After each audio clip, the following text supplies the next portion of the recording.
Before we enter the bland and ill-defined futuristic world of generic robots, let me tell you about the neon and blood-soaked world of Turbo Overkill, which just released its highly anticipated second episode on Steam Early Access and is stuffed to the cyber gills with new weapons, enemies, and levels. The high-octane carnage of the initial release is now further enhanced with a Spidey-like grappling hook, chainsaw bike, and the Telefragger, a weapon that teleports into your enemies to jib them from the inside out. And you're going to need all these weapons and augments to take on brand new beasties that are lurking throughout paradise, like good old Jimmy the Worm here. I absolutely adored episode 1 when it was released back in May, and I'm chomping at the proverbial bit to tear it up in this new chapter. If you're feeling much the same, check out the link in the description or pinned comment below, and thanks so much to Apogee for sponsoring today's video. And speaking of today's video,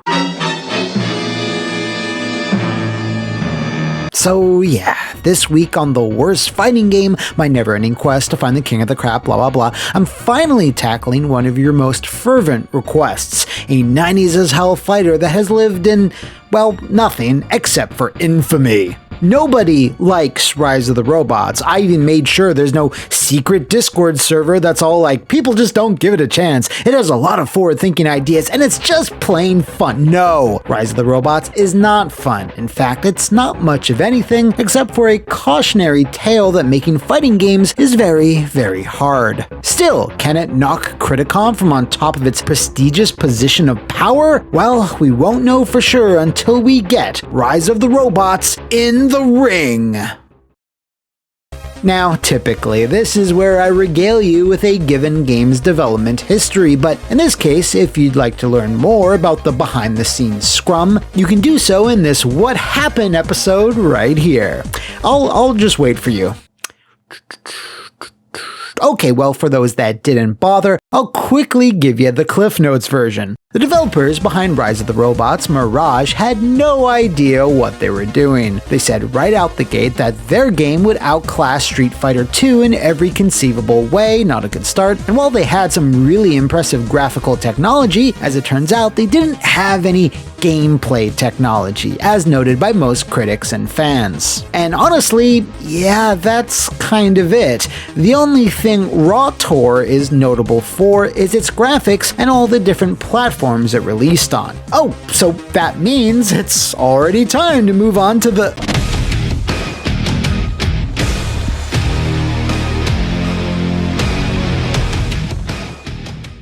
Now, the presentation varies across all the different versions. I couldn't logistically look at them all, but what I did play was a pretty robust sample size. We have the Super Nintendo port, which is what most people played, well, those that were unfortunate enough to go, oh, Rise of the Robots, this looks cool. Followed by the MS-DOS version, the Europe-exclusive Jenny port, and finally, the plucky Game Gear. There was also an Amiga version, which was the original target platform, an Amiga CD32 version, one for the 3DO, and lastly, and very, very leastly, one for the lowly Philips CDI. Now, I have to say, in terms of presentation, the Super NES version winds up being the overall winner when you take a step back and look at the complete package, with the MS-DOS one being a close second, maybe? This is because, despite the graphics of the DOS and Amiga versions being massively superior, those versions lack any in-game music for some reason, so the SNES just slightly edges them out. Now, even 28 years later, those graphics of the Amiga and PC look pretty damn impressive, featuring massive sprites, plenty of detail, and looking quite clean. Backgrounds are a different story though, as all of them lack any sort of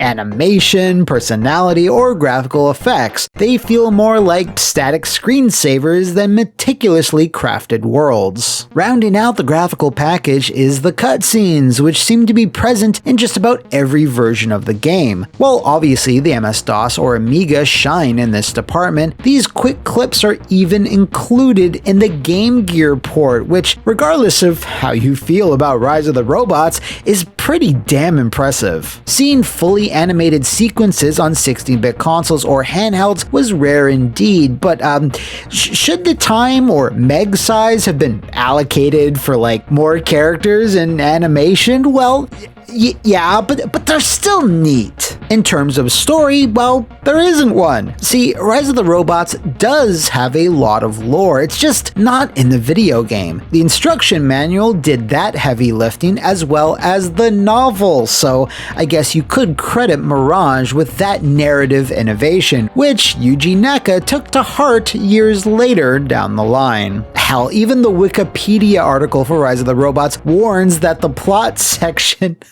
might be too long or excessively detailed, if that tells you anything. It's a really dry and uninteresting plot about some futuristic buffoonery involving a big corporation, a computer virus running amok, and the cyborg protag, which is also the clone of the company's CEO.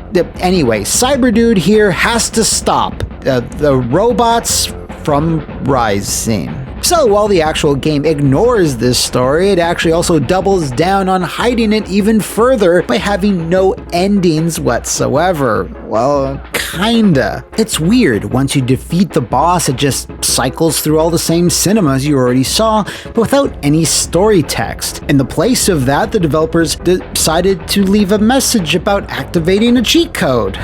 Okay, thanks. Everything here is honestly not very good or just plain lacking. However, the music has to be singled out as a highlight. Most versions, of course, feature the 8-second riff from Queen's Brian May, but others, like the 3DO version, have a full song. The rest of the music is perfectly acceptable mid-90s synth. It's no masterwork, but it does give the game a certain atmosphere, which it absolutely needs, because the roster certainly isn't supplying that. They each have a job or a function and are called as such. There's the eponymous Cyborg, Loader, Builder, Crusher, Military, Sentry, and then the final boss, the Supervisor. Just a lamer version of Doral. Now, outside of Sentry having a pretty sick design, there's honestly not much to say about these, and I say this loosely, characters. They're just not all that interesting. Oh, speaking of not very interesting,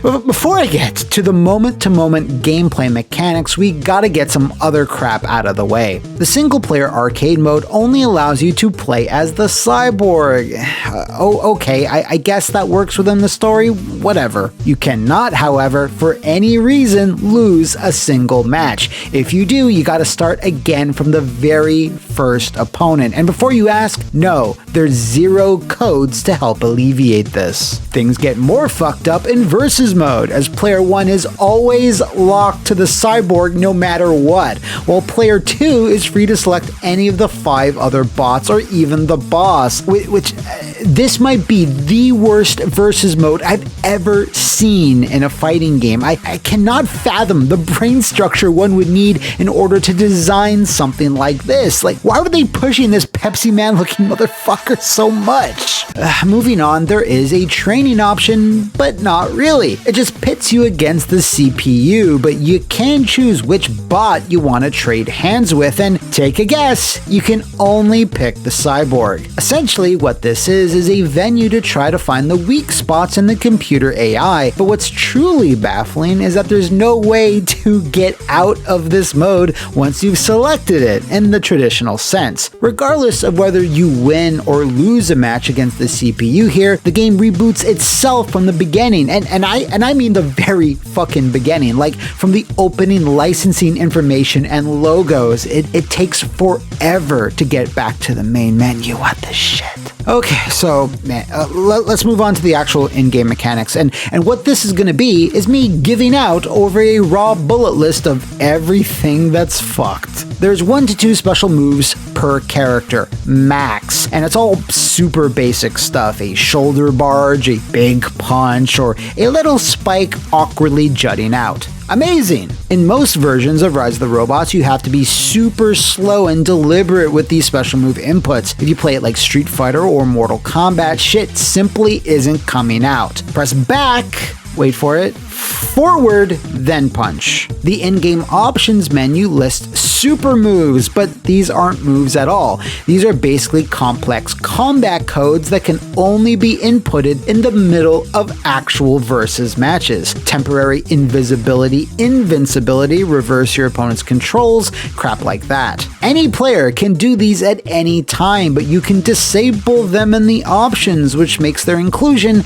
incredibly pointless. Next up, normal attack buttons. This game says there's 4, but that's kind of a lie. This is because no matter the button pressed, there's only 2 distinct animations, one for punch and one for kick. The only thing that's different is a slight change in speed and power. If you're in the air, then it matters even less. It's always the same singular attack no matter what you press. In the SNES version, it takes forever to defeat opponents as the damage is simply too low across the board, making matches feel like a glacial slog. However, in the rest of the ports, the damage is too damn high. You can sometimes lose to 2 to 3 random normals depending on who you're facing. There's no dashing, no mid-air specials, there's no throws, no super moves like traditional ones, no overheads, no juggles, no fatalities, no parries, counters. There's just no. Oh wait, there's blocking though. That's kind of fancy. The only thing is that blocking doesn't really work. It negates a small amount of damage from special moves, but also normals, meaning you can take damage from everything in this. You can die via chip from a random jumping attack,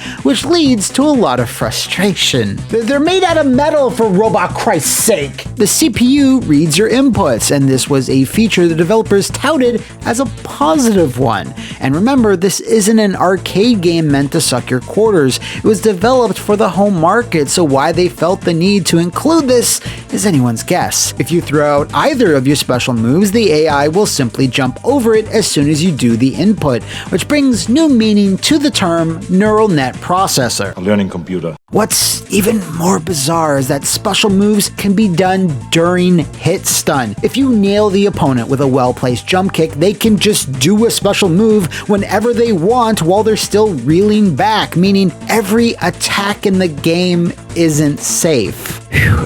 In terms of 2D fighting, it simply doesn't get more basic and boring than this. Hell, I've had more exciting matches in into the Urban Champion.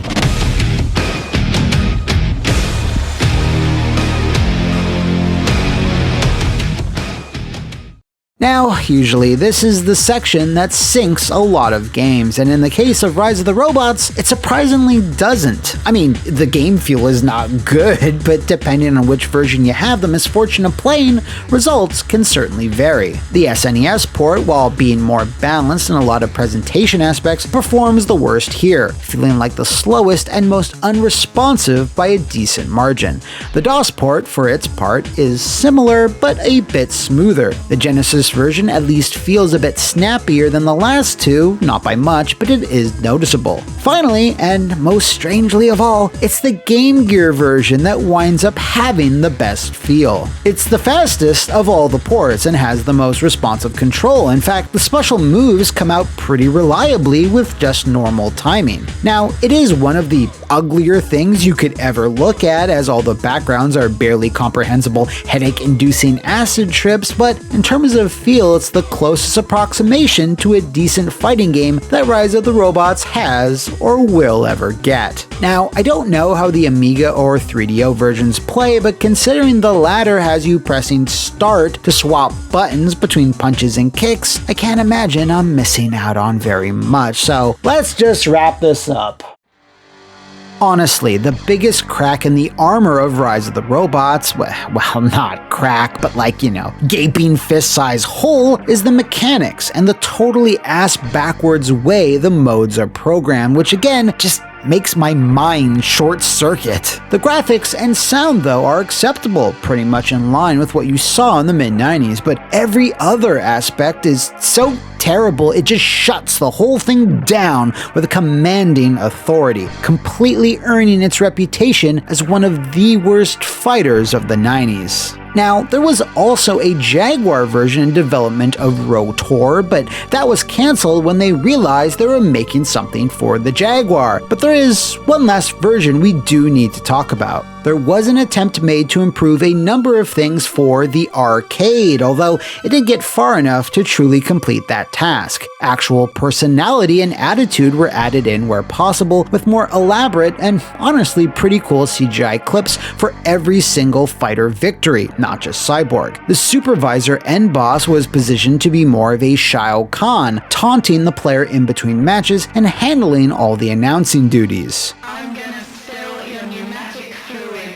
The game's speed saw a big boost, and the roster was set to be doubled, although the arcade prototype has placeholder palette swaps instead. Unfortunately, the core gameplay remains almost identical, using the same animations and special moves as its console and PC cousins. Still though, it did show that Mirage or whoever was responsible for this prototype wanted to make a better game to appeal for some kind of sanity. And even though Rise 2 Resurrection, which did come out and added a shit ton of robots, special moves, fatalities, and more options overall, it's somehow still only marginally better than the original, feeling just as stiff, random, and unresponsive. Taking all this into account though, the graphics, the music, the mechanics, and the differences between every version, with some being better than others, I earnestly feel that Rise of the Robots is the 2D equivalent of Criticom, but not worse than it. A bad 2D game automatically has an advantage over a bad 3D one, as moving characters clunkily around in 3D space almost always feels worse, and that's the case here. Visually, Rise of the Robots was also quite the looker for 2D graphics in late '94,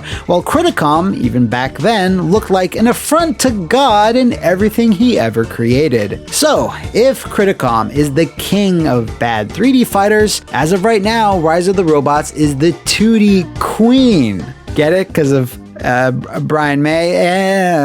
Anyway, that concludes another epic contest of combative crap. And if you're disappointed Criticom is technically still reigning supreme, don't worry, the Atari 50th Anniversary Collection releases soon, and that contains Fight for Life. So, until then, Warriors, I'll see you next time on the worst fighting game.